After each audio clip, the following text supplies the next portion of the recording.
Hello दोस्तों। तो सबसे पहले तो आप एक्सेल ओपन करना सीख लीजिए। तो यहाँ पर आपको सर्च में एक्सेल टाइप करना होगा।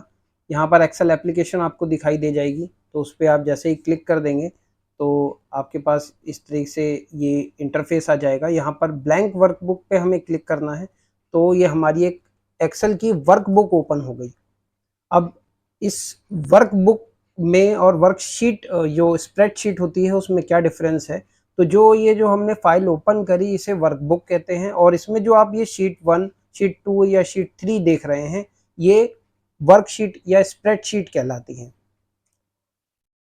इसके अलावा कल हमने अपनी जो फर्स्ट वीडियो है उसमें डिस्कस किया कि जो ए बी सी डी जो हमें दिख रहा है, ये जो वर्टिकली हमें दिख रहे हैं ये कॉलम्स होते हैं। 1 2 3 4 जो हमें यहाँ दिखाई दे रहा है हॉरिजेंटली, इसे हम रोज कहते हैं। जहां भी अब एक्सेल की शीट पे आप कहीं भी अगर क्लिक करते हैं तो एक बॉर्डर टाइप से आपका बन जाता है। तो ये जो बॉर्डर है ये सेल कहलाता है, और यहाँ पर जो H8 ये आप देख रहे हैं ये सेल का एड्रेस है, यानी ये H कॉलम है और 8 नंबर की रो है, तो H8 इस सेल का एड्रेस कहलाएगा। तो आप इस समय H8 पर हैं और इसे एक्टिव सेल भी कहते हैं, यानी आप जहां भी आप मूव करेंगे कि अपने कीबोर्ड से जो आपकी डाउन एरो या लेफ्ट साइड की जो एरो कीज हैं, आप जब उससे कर्सर को मूव करेंगे कुछ इस तरीके से, तो ये जिस भी सेल पर होगा प्रेजेंट में वो एक्टिव सेल कहलाता है। यहाँ पर आपने देखा होगा कि बाय डिफॉल्ट जैसे ही आप कोई भी वर्कबुक ओपन करते हैं तो उसमें 3 एक्सेल की शीट आपको दी हुई होती हैं। अगर आपको और भी एक्सेल की शीट यहाँ पर ऐड करनी है तो ये प्लस का आइकन है, आप इस पे नीचे क्लिक करते जाएंगे तो आपकी जो एक्सेल की शीट है वो और ऐड होती जाएंगी। और अगर आपको शीट को डिलीट करना है तो आप माउस से राइट क्लिक करेंगे और यहाँ पर आपको बहुत सारे ऑप्शंस मिल जाते हैं, जैसे कि उस शीट को रीनेम करने के, डिलीट करने के, इंसर्ट करने के, कॉपी करने के। तो यहाँ से डिलीट पर आप सिंपली क्लिक कर देंगे तो वो आपकी जो एडिशनल शीट आपने ऐड की थी वो डिलीट हो जाएगी। तो चलिए, अब आपको यहाँ रिबन आप देख रहे हैं ऊपर, ये जो फाइल, होम, इंसर्ट, ड्रॉ, ये सब आपको जो दिख रहे हैं ये रिबन कहलाते हैं। तो यहाँ पर जैसे फाइल का रिबन पे आप क्लिक करेंगे तो यहाँ पर आपको एक नई वर्कबुक ओपन करने के लिए, इसके अलावा इस वर्कबुक को सेव करने के ऑप्शंस आ रहे हैं और भी कुछ ऑप्शंस आपको मिल जाएंगे। बैक जाते हैं, यहाँ होम टैब में आपको कुछ ऑप्शंस मिल जाएंगे जिससे कि आप फॉन्ट, अलाइनमेंट, नंबर के आपको अलग अलग सेक्शन आप देख पा रहे हैं। इंसर्ट टैब पे आप क्लिक करेंगे तो यहाँ पर आपको पिक्चर इंसर्ट करने के लिए, ग्राफ, चार्ट इंसर्ट करने के लिए आपको कई ऑप्शंस मिल जाएंगे जो हम आगे आने वाली वीडियो में और अच्छे से पढ़ेंगे। एक चीज मैं आपको बताना चाहूंगा, अगर आप ये रिबन चाहते हैं कि ये रिबन बंद हो जाए, यानी अभी आपको ये रिबन दिखाई दे रहा है, तो अगर आप होम टैब पर 2 बार क्लिक कर देंगे तो अब आप देखेंगे कि आपका जो रिबन है वो आप यहाँ पर हाइड हो गया है। तो अब आपकी जो ये शीट है वो आपको और अच्छे से दिखाई दे रही है। साथ ही यहाँ पर आप देखेंगे अगर राइट हैंड साइड में बॉटम कॉर्नर पे, तो यहाँ पर आपको माइनस प्लस के साथ 100% दिखाई दे रहा है। तो अगर आप इस पे प्लस प्लस करते जाएंगे तो ये आपकी शीट जूम इन होती जाएगी। आप देख रहे हैं बड़े साइज में हो रही है। ऐसे ही माइनस पे अगर आप क्लिक कर देंगे तो ये इसका जो साइज है वो जूम आउट हो जाएगा, यानी छोटा हो जाएगा। तो आपको छोटे लेटर्स आसानी से इसमें आप कर सकते हैं। वापस से अभी हम 100% पे से कर देते हैं। अब जो रिबन है वो हमारा जो हाइड हो गया है उसे अनहाइड करने के लिए, जैसे ही आप किसी भी आप टैब, जो टैब है उस पर जैसे ही आप अपने कर्सर को ले जाएंगे और इस पर एक बार क्लिक कर देंगे तो आपका ये रिबन विजिबल हो जाएगा।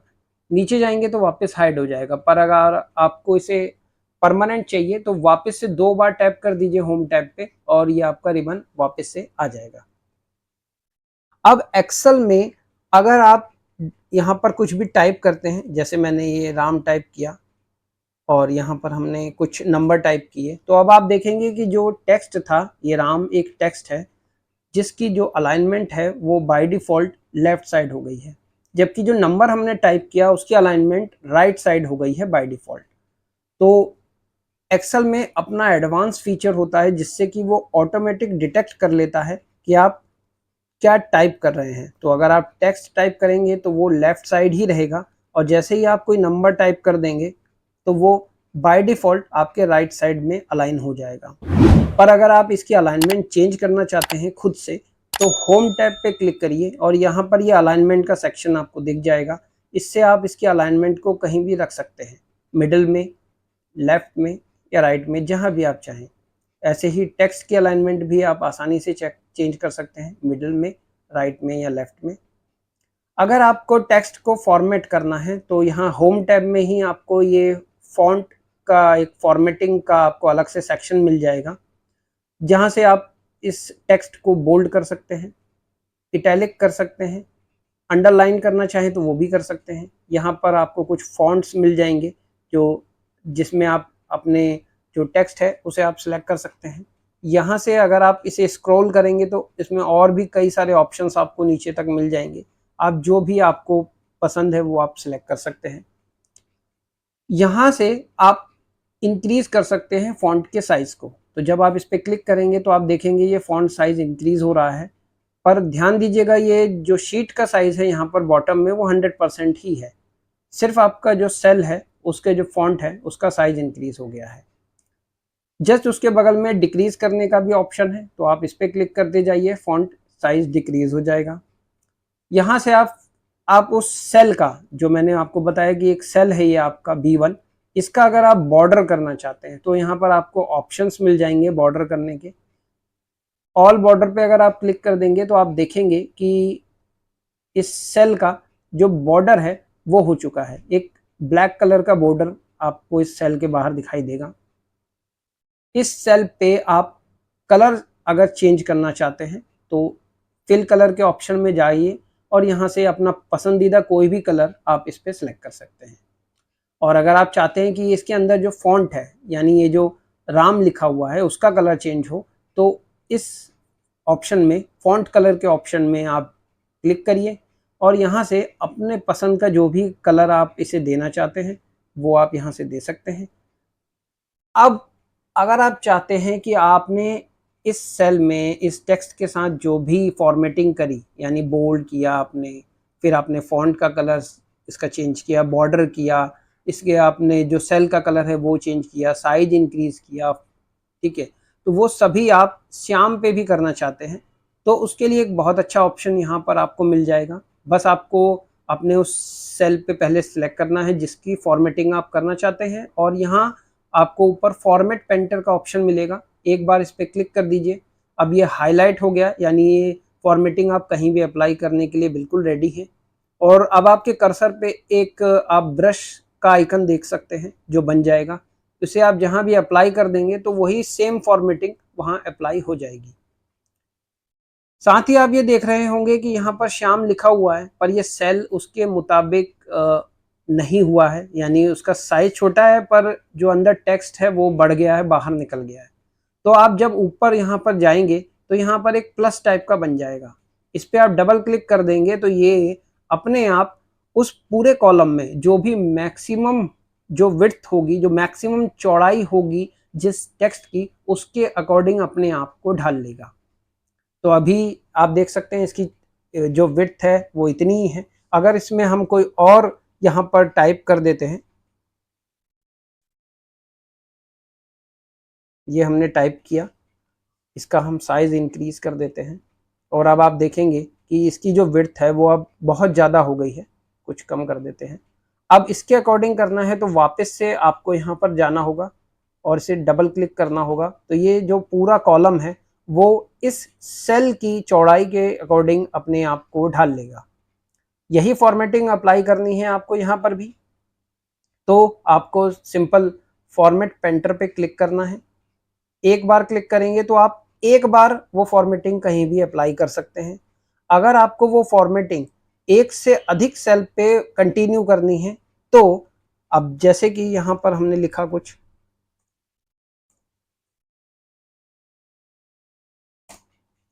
अब ये सेम फॉर्मेटिंग हमें यहाँ पर भी अप्लाई करनी है इन दोनों सेल पर। तो क्योंकि अब हमें 2 बार करनी है तो आप फॉर्मेट पेंटर पे डबल बार क्लिक करिए और अब आप इसे 2 बार कहीं भी अप्लाई कर सकते हैं, 1 2। और इसके अलावा भी आप कहीं करना चाहें तो आप अगेन इस फॉर्मेट प्रिंटर को अप्लाई कर सकते हैं फॉर्मेटिंग के लिए। हटाने के लिए सिंपल है, आपको एक बार क्लिक करना होगा और ये हट जाएगा।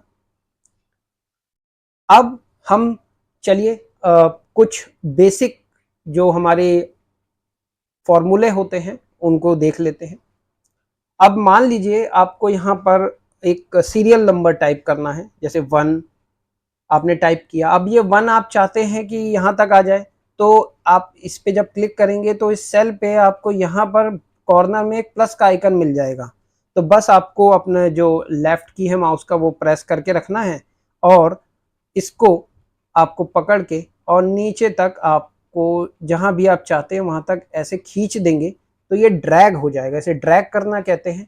तो इससे ये ड्रैग हो जाता है। यही चीज अगर आपको अपने राइट साइड में आपको ड्रैग करना हो तो आप अपने कीबोर्ड से शिफ्ट का बटन दबाइए और जो आपका जो राइट एरो का जो की होगा उससे आप राइट साइड में जाकर अगर कंट्रोल और आर प्रेस कर देंगे तो ये राइट साइड में भी ड्रैग हो जाएगा। अगर आपको राइट साइड में फिर से यहाँ से हम देख लेते हैं कि कर्सर की मदद से कैसे करेंगे। प्लस का आइकन बन गया, अपने लेफ्ट माउस को प्रेस करिए और इसे आप कहीं भी ड्रैग कर दीजिए। अब आपको नीचे करना है, अगेन प्लस बन गया, नीचे तक ड्रैग कर दीजिए, पूरा फिल हो जाएगा। अब मान लीजिए अब हमारे को ये जो वैल्यू हमने टाइप करी है इसे डिलीट करना है, तो आपको सबसे पहले तो ये वैल्यू पूरी सिलेक्ट करनी होगी। सिलेक्ट करना काफ़ी आसान है, इसमें आपको कुछ नहीं करना है, केवल यहाँ से इसको पूरा ऐसे सिलेक्ट करना है।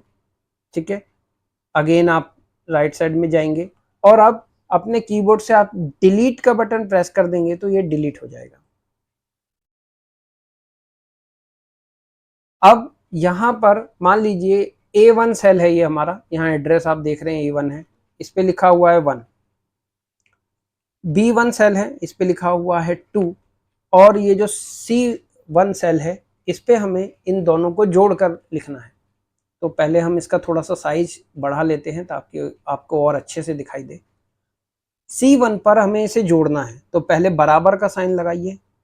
पहले वाले सिलेक्ट जो हमारा सेल है उसे सिलेक्ट कर लीजिए जो कि A1 है और फिर अपने कीबोर्ड से आपको प्लस का एक आइकन दिख रहा होगा वो प्रेस कर देना है, प्लस बन जाएगा।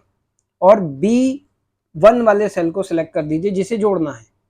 एंटर प्रेस करेंगे तो आप देखेंगे कि इनका जोड़ होकर C1 वाले सेल पे आ गया है।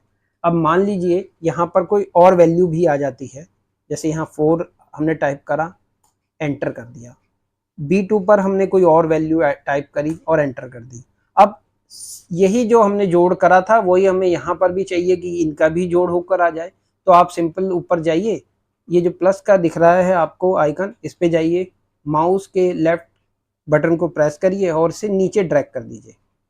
अब आप देखेंगे कि 4 और 5 का जोड़ होकर यहाँ पर जो 9 है वो आ गया है। अब इसी तरह अगर आपको माइनस करना है तो यहाँ पर मान लीजिए हम कुछ वैल्यू लिख लेते हैं एग्जाम्पल के लिए। अब हमें इसमें से माइनस करना है तो बराबर का फिर से साइन देंगे, पहली वैल्यू सिलेक्ट कर लेंगे और कीबोर्ड से माइनस का साइन लगाएंगे और दूसरी वैल्यू सिलेक्ट कर देंगे जिसमें से उसको घटाना है। एंटर प्रेस कर देंगे तो ये आपका माइनस यानी सब्ट्रैक्शन हो गया। अगर आपको मल्टीप्लाई करना है, गुणा करना है, तो मान लीजिए हमारे पास ये वैल्यू है, यहाँ पर कुछ वैल्यू है, अब इन दोनों का हमें यहाँ पर गुणा करना है। तो फिर से बराबर का साइन दीजिए, पहली वैल्यू सिलेक्ट करिए और यहाँ पर अब आपको कीबोर्ड से स्टार का आइकन मिलेगा जो गुणा के लिए होता है, वो सिलेक्ट करना है और दूसरी वैल्यू को सिलेक्ट करके एंटर कर देना है। तो वो आप देखेंगे कि 6 2 जा 12 यानी 6 दूनी 12 होता है, तो वो आपका आउटपुट में आ गया है। इसी तरीके से अगर आपको डिवाइड करना है तो मान लीजिए हमारे पास ये पहली वैल्यू है और ये हमारे पास दूसरी वैल्यू है, इसका हमें डिवाइड करके यहाँ पर लेना है यानी भाग करना है। तो बराबर का साइन दीजिए, पहली वैल्यू को सिलेक्ट कर लीजिए और अब हमें यहाँ पर एक स्लैश देना है ऐसे, ये आपके कीबोर्ड में आपको मिलेगा। उसके बाद दूसरी वैल्यू को सिलेक्ट कर लेना है, एंटर को प्रेस कर देंगे तो ये आपका भाग हो जाएगा, यानी 10 में 2 से भाग दिया है तो 5 आया है आपका आउटपुट। तो आज के लिए इतना ही दोस्तों। नेक्स्ट वीडियो में हम एक्सेल के और भी एडवांस फंक्शंस, फॉर्मूले और ये सभी जो रिबन हैं उनको बारी बारी से हम पूरा एक्सप्लोर करेंगे। तो आशा करते हैं आज की वीडियो आपको पसंद आई होगी और वीडियो को एंड तक देखने के लिए आपका धन्यवाद। ऐसे ही और यूज़फुल टिप्स के लिए, यूज़फुल वीडियोस के लिए आप हमारे चैनल को सब्सक्राइब करना ना भूलें। तो जल्दी मिलते हैं नेक्स्ट वीडियो में, तब तक के लिए जय हिंद, वंदे मातरम।